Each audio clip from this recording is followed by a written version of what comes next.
Hi guys, welcome back to my channel. So today I'm doing a review on a new foundation I found at Ulta. It is the Neutrogena Hydro Boost Hydrating Tint, and this is what it claims it does. So it says new Neutrogena Hydro Boost Hydrating Tint applies flawlessly while instantly quenching skin, leaving skin so hydrated it looks smooth and fresh all day. This foundation moisturizes and plumps skin for 24 hours, and it creates a natural, moisturized, and fresh look. I got it at Ulta for $14.99. It's oil-free, doesn't settle into fine lines, and it comes in 10 blendable shades, but I only found 4 shades at Ulta. The darkest one was Cocoa, which was way for darker skin tones, and this was the one that I got, which was Nude 40, and it was right underneath it. I still think that it's gonna be a little lighter for me, but we will see. I really wanted to try it out. It also came with the Hydro Boost Hydrating Concealer. It came in a package like this. I already opened it and took the concealer out. I have not used it, but I will read you what it says. It says that it works to refresh dry, thirsty skin with hydrating core, smooth and buildable coverage. And I think this one comes in 5 shades. Again, I got the lightest shade because the shade right above that, I got it in Fair 10, and the shade right above that was actually even darker than the foundation that I picked up, so it didn't make sense. So I got the lightest one. It says it's unique hydrating core designed to instantly quench skin, and its non-greasy lightweight formula glides into skin, providing silky smooth natural looking coverage, flawlessly masking perfection without cakey finish, blends effortlessly to hide dark circles for a fresh look all day. So I'm going to use this underneath my eye just to highlight and brighten up my face. We will see how it looks with the foundation that it's supposed to work with. And also on the website it says there was really no instructions on how to use it. It just says to put it on your face and then you blend it in. It doesn't say if it works better with a brush or a sponge. So per usual, I'm going to use my Real Techniques beauty sponge because that's how I actually apply my foundation. And since it is a hydrating foundation, I am not going to apply any moisturizer, and I'm also not going to apply any primer just because I want to see how this foundation actually works on its own. So I'm going to open it up, and it actually comes with a little sponge applicator like this. I'm going to apply it to one side of my face so we can compare with the other one. So right off the bat, you can tell that it is a little lighter for my skin tone, but we can always make it work with bronzer and contouring.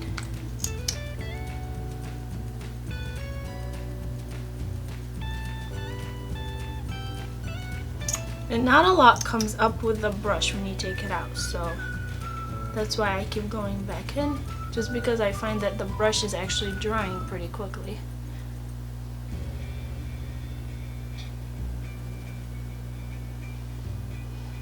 So I'm taking my damp Real Techniques blending sponge.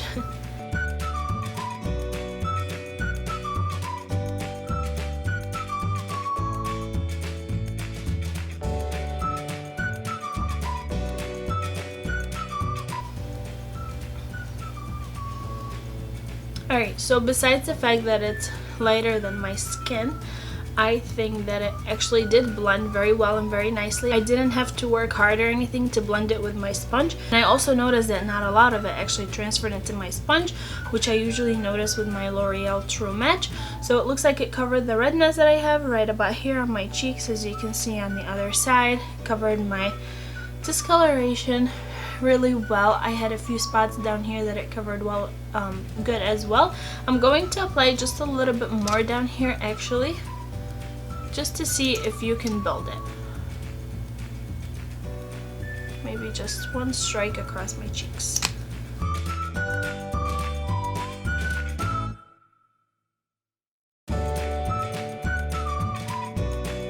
It actually has quite a natural finish. I really like that. Even up close on the mirror, you can't really tell. It just looks like your evened out skin tone. It doesn't look like there's the foundation on there or anything. So I'm going to match up the rest of my face.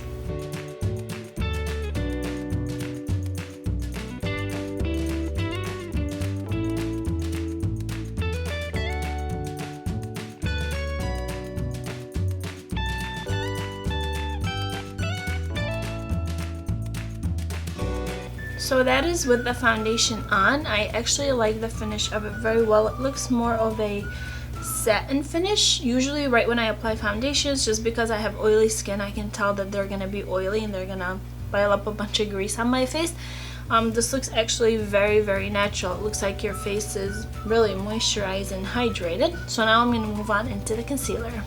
Again, I got the shade Fair 10, and I hope it's not too dark, again, because this is the lightest shade. So if this is the lightest shade and I'm actually a natural medium skin tone, then the shades don't range very well in this concealer.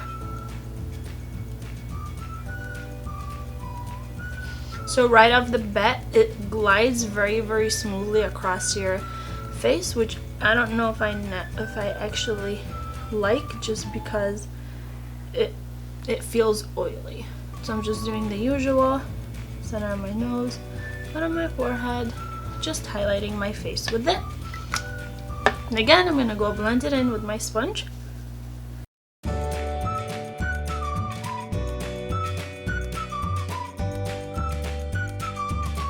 So that is actually very, very beautiful. It does not look oily like I thought it felt. It looks just like the foundation. It just looks like another layer of lighter foundation color that I put on. It feels just like the foundation, and it settled very, very nicely. So I'm gonna blend out the rest of my face.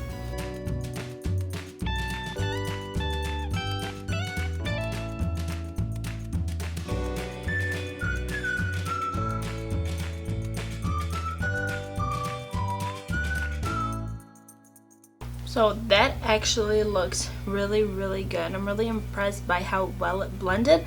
But again, if your shade is just like mine, you're a medium skin tone, then you want to go with the Fair, which is the lightest concealer color. One higher up you might want to use to conceal some spots or anything, but to highlight your face, I don't recommend going with any shade darker than the lightest one, which is Fair 10.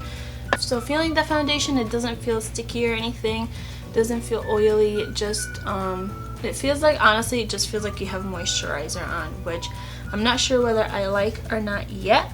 I'm going to set my face just like I normally do. I'm going to apply my Flower loose powder underneath my eyes wherever I applied the concealer, and then for the rest of my face I'm going to apply the Stay Matte Rimmel powder, just because I know I will get oily, and this is what I do on a daily basis or whenever I wear foundation. So I'm just going to do that because that shouldn't change as part of my routine. So one thing I did notice while applying the powder on my eyelids, that my eyelids already creased with a little bit of concealer and foundation on them. Usually once I put the concealer on, my usual concealer, it does not crease like that, just because it's long wearing, but we will see. Alright, so now that the rest of my face is done, I just applied some bronzer, blushed my eyebrows, mascara, and lipstick, and I am back. So it is 2:19 right now. I will check in a few hours to let you know how the foundation is wearing out. Hey guys, so this is a quick update. It's been about 3 hours. It is 4:42 right now, and it looks like I'm just a little oily around my nose, a little on my forehead and my chin. Nothing too crazy, just the usual of what happens when I really wear foundation. So I'm just going to powder it a little bit and we'll check in a few hours. So this is a final check-in for the day. It is 9:25 right now, 9:26. So it means I've had the foundation on for about 7 hours, and as you can see, I am a hot oily mess. Let's see, so my bronzer is still there, my eyebrows are still there, my blush is still there. On this side I look a little blotchy. I'm not sure it's from the hugging and kissing people all day or my foundation just moved, because really on this side it still looks fine. So I'm assuming that the foundation is holding on well to the bronzer and blush. Earlier I powdered off a little bit. I wasn't as oily as I am right now, but it was only about 2 hours after I applied it or so. So maybe that's why. I got really oily around my nose, which is usual where I get oily, on my forehead, my nose, and my chin. Also, I've noticed that I have a little bit of creasing on my eyelids, which is honestly normal. It's usual, even if you were to just put a eyeshadow primer and walk out, it'll still crease just because your eyelids naturally get oily, or mine do. And let's see, the concealer is still there for the most part. Right underneath where my mascara is, it looks like it started rubbing off a little bit, but that is just the mascara. It's not oily, it hasn't moved or budged at all, so I am more impressed with the concealer than I am with the foundation. I'm gonna go ahead and powder just one more time just to see what it looks like. So again, I'm taking my Stay Matte powder, dab it in, and just dab. When I powder, I just like to dab as opposed to like swipe it around, just because I don't want to move anything around. So right about here, my nose, and my forehead. So to be quite honest with you, right when you powder it, even after so much oil is on my face, it does not look cakey, or it does not look like it grabbed onto the powder so much.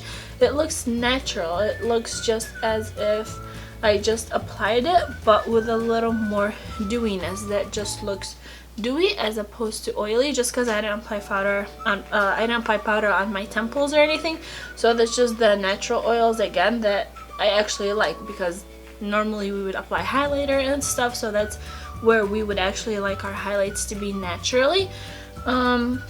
So the foundation does not actually claim that it is long lasting. It just says that it gives you 24 hours of moisture and plumps.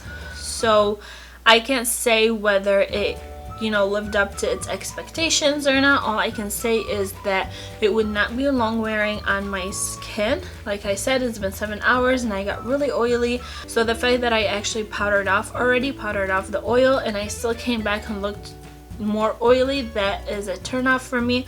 So that's a no. I do have an oily skin, so a moisturizing foundation would not typically be okay for me, but I wanted to review it and check it out just to see if it would actually wear out. Now, on normal days where I don't have to wear it for so many hours, I would actually wear this foundation because it looked really, really natural. It looked just like your skin and better. Even the shade actually turned out to be really good. I thought it was going to be way lighter, and it was really nice. And now on to the concealer. Again, I really like the concealer. I like it more than the foundation, and I would really recommend it. I'm actually going to be using it. I think it'll be a go-to concealer just because I like how it's lightweight, and just as light as the foundation was, it did not move or budge or get oily underneath my eyelids or go anywhere. So is this foundation worth it? Is the line worth it? I think it is, especially for the winter months. The colder it gets, especially where I am, your skin is gonna get drier, so having something just as hydrating as this foundation is would be nice. Again, you don't really have to wear moisturizer. I don't think you do, whether you're oily or dry, because it really does moisturize your skin. It literally feels like you're wearing a moisturizer. It doesn't feel cakey or anything on your face. The concealer I definitely recommend. The foundation comes in a 1 fluid ounce, which is typical for foundations. For $14.99, I think it's a really good value, and it's a really good price for a drugstore foundations. As for the concealer, I'm not sure if I mentioned earlier, but it was $12.99. For how much you get with it, it's not really that much. So remember, it's a stick concealer, and you're gonna use up more product. You're gonna just naturally go through it faster. So $12.99 is a little too much for a drugstore concealer, in my opinion. I think there's great ones out there by, you know, Maybelline, L'Oreal, even NYX for less than $10. $12.99, almost $13 just seems unreasonable for a stick concealer. But does it do its job, and does it do what it claims? I think so. And if you want something lightweight and it also covers and it stays and actually long lasting, then go for it. Alright guys, so those were my final thoughts on the foundation and concealer. Again, it's from the Neutrogena Hydro Boost collection. I think the rest of the shades might be coming out later. You might be able to find them in different stores. Like I said, Ulta had very selected shades available. So let me know where you find it in different places, and we can all share with each other where we can find it in the comments or anywhere that you want. If you found this video helpful, don't forget to give it a thumbs up and share it with your friends, and also don't forget to subscribe. Please click the subscribe button right over here. and you can see every video that I post right when I post it, and you don't miss any of them. If you do try it out, please let me know what you think of it and how it worked out on your skin tone, on your skin type. I'm really curious to see how somebody with drier skin would actually think about the foundation, so don't forget to let me know because I really want to know. Let me know what you guys want to see next. I would love to review any other type of foundations or concealers that you want to see, because those are my favorite ones to watch, and I'm assuming that those are your favorite ones to see. Thank you for watching as always, and I'll see you in my next video. Bye.